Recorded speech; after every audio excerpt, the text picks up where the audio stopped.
Seth wants me to say that we've done a steak episode before. I don't know why it matters, because this is a completely different steak episode and it doesn't have me in the last episode. But he wants to let you guys know that we've done this steak episode before, so I don't know. He's afraid of the comment section. Can't see, you know. I don't know. But we've done it. Okay, let's get to the steak. Steak, guys. Food Finders. Hello. And welcome to another episode of Seth Louis Food Finder. Today is going to be an amazing day. Why? Because we are going to find steaks. Steaks, that's all I have to say. Steaks. What do you look for in a good steak though? I don't know, it's steak. The size of the steak, how it's charred on the outside, if it's accurately cooked, medium rare, medium, or to what the desired person wants. If you are eating well done, I don't know what's wrong with you, stop eating good steak, okay? It's illegal. It's a federal offense. We're gonna find the cheapest to the most expensive and kind of find where's the value. We're going from hawkers to restaurants. We're gonna have some interesting, unique cuts of all sorts of quality. Of course, we'll have some Wagyu in there, because what is a steak episode without Wagyu? But I'm just excited because I love steaks. Let's keep this introduction short and get right to it. All right, we're here at the first location, Swag and Sizzle. I've been told that the chefs here just opened this place up about a year ago, and they're chefs from the L'Entrecôte steak, focused on affordable. This is the most affordable location of the three that we have. Today we're gonna be trying the hanger steak. Let's get it, let's go. This is the hanger steak, AKA the butcher's cut. Why? Because butchers normally take this for themselves. It's not something that you find every day. First impressions, amazing. It already looks very high valued for the cost point of this. Pretty decent sized piece of steak, chimichurri sauce, salad, fries. One thing I would say though, it is leaking a little bit of the juices, which means maybe they could have rested it a little bit longer, but speed is of the essence here, so I feel like, you know what, whatever. Speed. I am speed. This entire dish right here, $21.90. I actually don't think they're making a lot of money off this, because if they follow regular F&B standards, basically whatever the cost is about 3x the cost of the ingredients, which means this should cost about $6 worth of ingredients. I don't think this is $6 worth of ingredients. The steak alone is at least $10. Fries, salad, all of this. He's probably going on like, I don't know, 10% margin. So good for us as customers. Very kind of the owners to be pricing it at such a price. It looks restaurant quality in a hawker price point. Let's eat. Okay, I want to go for the center cut. We got a beautiful medium rare. It's cooked real nice. I don't know a huge amount about hanger steaks, but I reckon it's very similar to flank steaks, where they must know how to cut it across the grain, and they've definitely done that for us.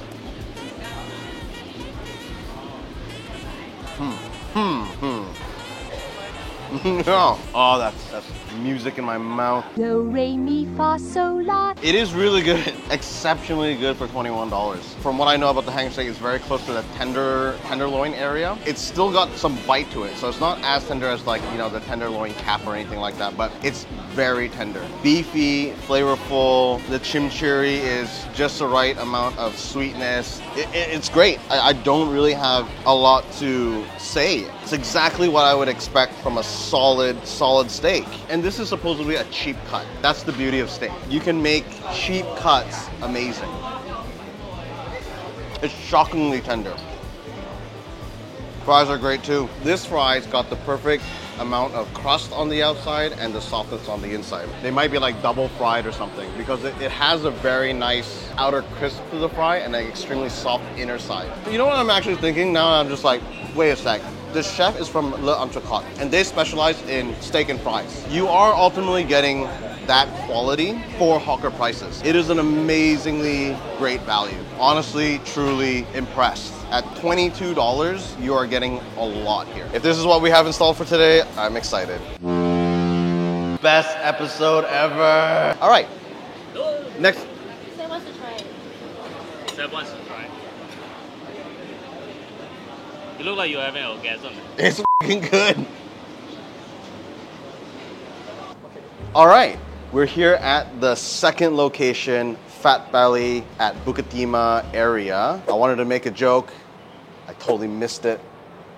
Take two. This is the mid-range option of the 3 locations that we have. This place focuses and specializes in unique cuts not commonly found. Today we are trying their Wagyu picanha cut, which from what I know is Brazilians' most favorite cut. And a picanha is actually the cut. Take two. The picanha is actually the code word for the rump cap of the steak. So the rump is a big piece of slightly cheaper cut of meat, and actually they have this cap where it's like really lean meat and it's just a really thick cut of fat on top of the meat, and that's the picanha. It's a lesser known cut, but very full of flavor, very beefy, lots of fat.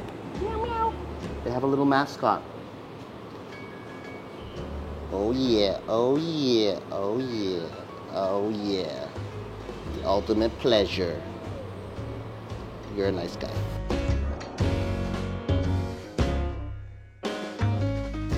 2 steaks. Oh my God, I never felt so special in my life. What do you mean?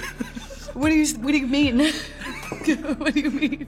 Over here on the left, we have the picanha, the ones that the Brazilians absolutely love. And over here, we have the anglais, which is also the hanger steak, aka the butcher's block as well. The price point of these two,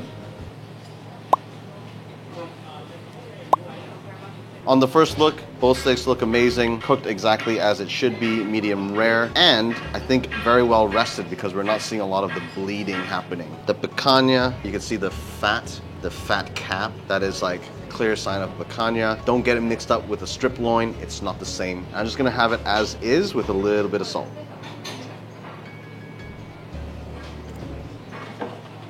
Super moist, super juicy. That burst of fat is just amazing. You can taste the charcoal, which to me is a little bit of that wok-hei flavor, which is also very different if you ever had a wood fire. There's a subtle taste of bitterness, right? And it's amazing. It's good. It's really good. I don't have a lot to say about this except that if you've never had picanha, it's definitely worth a try. I have a Brazilian friend who just like verbal vomited on me how amazing this kind of steak is, and the way Brazilians like to cook it is on an open fire, seared on the outside, and then sliced very thinly directly on people's plate, and then back on the grill and back and forth and so forth. Brazilians like it on the skewer style. It's a great example of how cheaper cuts can taste absolutely amazing, and my favorite is still ribeye, but I would take this cut or this cut if the price is too expensive any day. These cuts are more beefy, so if you like that beefy flavor, these cuts are actually better in my opinion. Let's try some of these sauces. Mustard Royale, and we got the green peppercorn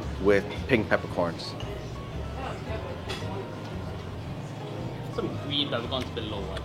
If you're out there and you like the traditional like Asian black pepper steak type stuff, I think go for the peppercorn. It's a bit more floral, it's a bit fruitier, it's a bit sweeter, not just pure spice. So we got the Mustard Royale, which I would say is more of like the traditional French style, which is like a Dijon grainy seed mustard, so more tangy.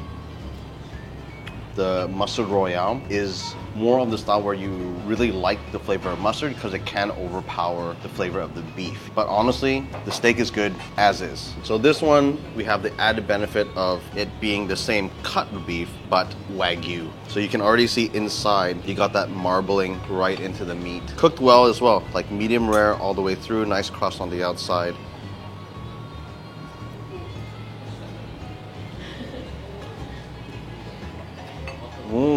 That is really soft. The texture on that one is really buttery, as in it just tears. It's so easy to eat, actually. That is amazing. Best episode yet. Why didn't you ask someone else? They're overseas. Yeah, good. So You're just lucky. that I know, I was someone so was lucky. overseas. Normally it's like 2 or 3 episodes and then we rotate, right? But like, thank God, like, co-host. Out of here when steak episode. This steak, the texture is extremely soft. It's not as fatty, but the meat just breaks apart. It just melts. I do find the picanha more flavorful and more firm. Not firm in a bad way. Still nice and soft, nice and tender, but more flavor packed in the picanha. This one has still more beefy flavor, but it's just smoother, right? I don't know how to explain it. It tears easy. Every bite is a little bit of an experience. That's what life is all about, man. Except if you're Buddhist, then life is not about this. Okay, let's go on to is there anything else I'm gonna? We're here at the last spot today, Wagyu Uriya, and the most expensive of the 3 locations today. This place specializes in A5 Japanese Wagyu. They got a wide range of different cuts. We're gonna try that next level premium luxury steak. Let's get started. All right, guys, we actually happened to run into the owner of this place, Kita-san here. So I thought it would be a nice opportunity to go over some of his menu and what makes this place really interesting. What makes Japanese Wagyu different or even better than your average Wagyu from Australia or US? There are quite numbers of Wagyu beef in overseas actually. I think everybody knows that 100% breed of Wagyu beef is from Japan. And why Wagyu beef is so famous? Number 1 is the flavor. Number 2, very soft, tender. Yeah. And it contains the beautiful marbling. The marbling. People say spider nets actually. Yes. In fact, at the Wagyu, even for the lean meat, if you use it microscope, Yeah. the towels goes all over the cells actually. Yes, the marbling is across the entire beef. Even the typical lean cuts has the fat marbled throughout the beef. And this Wagyu taro is different from other beef taro. This contains a lot of what we call oleic acid, which is good for the health. See me? I'm so skinny, right? Actually. Yeah, me too. There is a lot of Wagyu around Singapore. Your price point for the Wagyu, for the A5 quality and for the amount, in this episode you're on the higher tier cost. Overall, your price is actually quite affordable for the A5 quality. Thank you. How are you able to do that? I run yakiniku restaurant. I import whole cattle, not like a primary cut. I purchase from the neck to the shank actually. Normally for one cattle it's like a 400 to 450 kg. And out of 450 kg, only 50 kg is a primary cut. Yes. Another 400 kg, my restaurant, yakiniku restaurant, they can do up for this secondary cut, Yeah. slice it, and serve to the customer because after all, it's an A5 grade. Then you're able to lower the overall price of the cattle, of the meat, and then that savings is actually brought into the restaurant. Okay, and I think last question, that I heard that you have a special or more unique way of serving the meat. I feel that I want customer to enjoy grill. Yeah. Therefore, I serve the lava stone, very hot stone, for the customer to enjoy grill and decide doneness by themselves. Okay, Kita-san, it sounds amazing. I'm excited to try what you have to offer. I appreciate it. Thank you. And Thank you for coming in. thank you for sharing. Let's do this. This piece over here is the Chateaubriand. This is the 450 gram ribeye. So there's a full pound of A5 ribeye. But the Chateaubriand, this is the creme of the crop cut of meat. We all know that tenderloin is one of the softest part of the whole cow, but the Chateaubriand is actually the centermost cut of the entire tenderloin. As in, you only got about 4 kilos of tenderloin across the cow, and then the Chateaubriand is probably less than a kilo of that entire piece. So this is the most expensive cut of the entire beef. This cut itself is valued at $130. If you bought this outside, this would easily run you about 200 bucks plus. For the premiumness of it, I think they're still pretty good value, even though they are the most expensive of today's selection. The way that they do it here is they do a hard sear on the outside and they keep the inside fairly raw so that you can have the experience of grilling it in the front. So there's this whole experience with it. We're gonna start off with the ribeye because we can use some of the fat of the ribeye, oh my days, look at that, to glaze the lava stone here.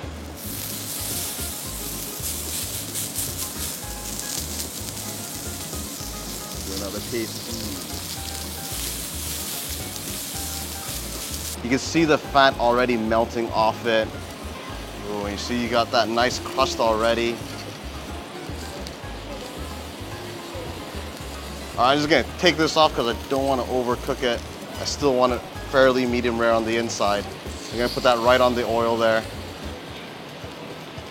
Let that do its thing. No sticking.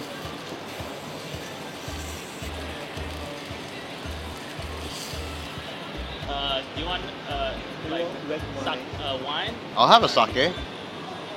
Kita's giving me the Wagyu treatment. He's liquoring me up and feeding me real well. You don't need to cook this very long because it's thin.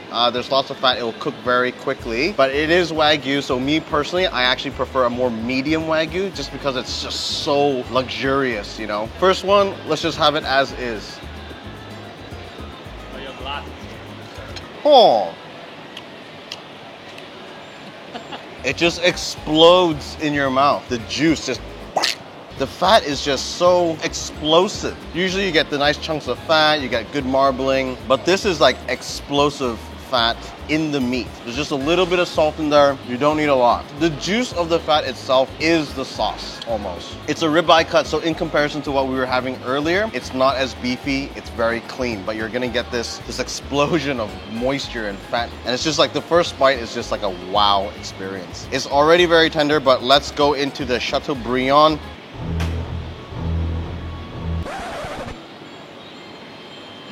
It's basically butter. Very clean tasting. These prime cuts are a cleaner beef. They're just like that cut above. These are very, very lightly salted. So I almost feel these sauces are necessary to have that overall experience. Let's go with the yuzu, the vinaigrette style. The vinaigrette one cuts through the fat because otherwise, I dare say, sometimes it's almost too luxurious if you have too much of it. Too much of a good thing. So if you're gonna come, share the large piece over here. If you look at the whole ribeye piece, there is the eye part and then there's this cap part of the ribeye. And this is actually a completely different texture to the ribeye. You're actually getting two parts of the rib. So I'm gonna cook this part. And I'm not gonna cook it too long. I feel like I cooked it a little bit too long just now. I admit this is quite enjoyable. It's just like eating and talking. If you're out here by the quay, having a nice glass of sake. Best episode ever.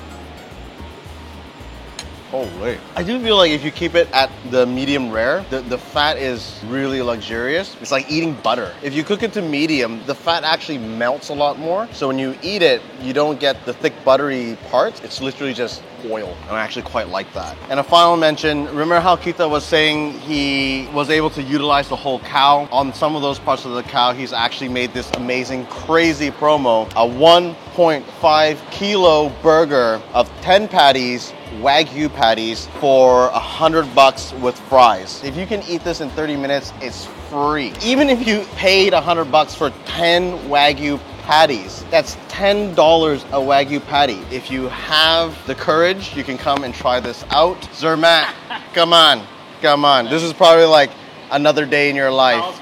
Child's play for you. I think it's the owner is really friendly. I appreciate him actually going over the intentions behind everything and the quality that he's trying to produce here at the cost. This definitely has a lot of value here already. The meat itself is amazing, and that's why I love Steak AL. It's simple, it's refined, it's also technical, but dude, steak is amazing. We're gonna summarize today's experience. It's definitely one of my favorite episodes to cover so far. Thank you, co-host, for leaving the country.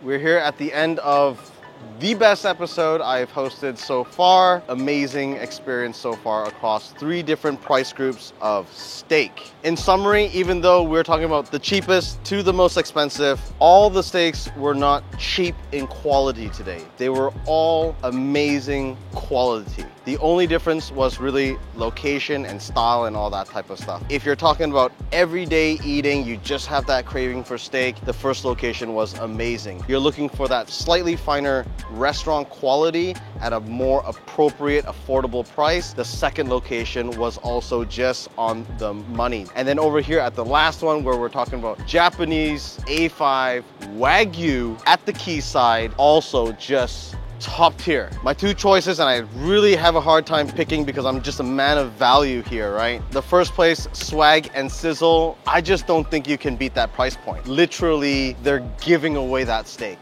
Wagyu Aburia is just, for what you're getting and for what he has done in terms of partnering with the farmer, buying the whole cow, and then passing on those savings to us. It's also just an amazing, amazing effort on all these excellent businessmen. I thank you guys for hanging out with me today. It's been an amazing experience. I hope you guys enjoyed this episode of Seth Louis Food Finders. Follow Seth Louis on his channel. Follow me on Instagram. Rachel organized more of these type of episodes. It was awesome. Hi, can I try your hanger steak. How would you like your steak done? What do you recommend? I usually have things medium rare, but I've never had a hanger steak before. Normally we go for medium rare. Medium rare? Medium rare it is. Price? Fries, yeah. Yeah. What does it come with? Fries? Ooh. What's special? What's more special? Normally more people go for fries. More people go for fries? But what do you like? I also like to eat fries. Okay, fries it is. Is that all or you want to try other? No, we're here just for the steak, right? Yeah, just for the steak.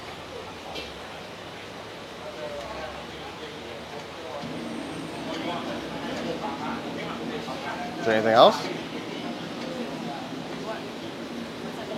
Dunno? What's happening? That's all.